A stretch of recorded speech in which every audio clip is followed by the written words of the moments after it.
Let's get straight to the topic. Tirahin na natin to. Gilas Pilipinas Final 12, eto na kaya. From 16-man pool down to 15.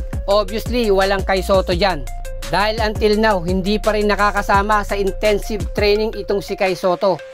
At sa nangyaring interview nga kay Kai Sotto, most probably target nila by January pa makapaglaro. So, ibig sabihin lang nito, walang Kai Sotto sa first 2 games ng Gilas Pilipinas kontra sa koponan ng Guam. Kung iisa-isayin natin yung natitirang 15 na players ni Coach Tim Cone, malinaw naman kung sino yung matitira at yung malalaglag pang 3 players. Sa tansya ko, unang malalaglag dito si RJ Abarrientos. Sa pinakita ngang magandang performance, both defense and offense ni Juan Gomez Del Llano nung naglaban yung Converge at Ginebra. Talagang na-impress dito si Coach Tim Cone. At hindi na nga siya nagdalawang isip, idagdag sa pool itong si JDL. Pangalawa, itong si Troy Rosario. Ever since nga naglaro to sa Ginebra, na-consider na ni Coach Tim Cone na ibalik sa Gilas Pilipinas pool itong si Troy Rosario. Pero yung lumalabas na mga balita, meron daw tong visa problem, kaya malabo din tong maglaro sa Gilas Pilipinas this first window. The same scenario naman, although nagbalik na sa Pilipinas itong si Carl Tamayo.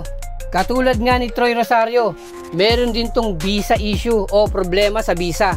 Kaya mukhang hindi natin makikita rin si Carl Tamayo ngayong lineup ng ating Gilas Pilipinas sa Final 12. Na maliwanag at malinaw na sa atin na since 3 players na ang sinabi kong posibleng malaglag, meaning 12 na lang ang natira. Sa akin yung nakikita ko sa mga guards, CJ Perez, Chris Newsome, Scottie Thompson, at yung newly additional point guard na si Juan Gomez Del Llano. Para sa small forward position naman, nandyan si Justin Brownlee, Kevin Kiambao, Dwight Ramos, at itong si Jamie Malonzo. Pero sa tingin ko nilalakad pa rin ng SBP yung visa ni Carl Tamayo. If ever makalusot, laglag din tong si Jamie Malonzo. Meaning either Carl Tamayo or Jamie Malonzo. Nasabi ko naman sa inyo yung mga dahilan.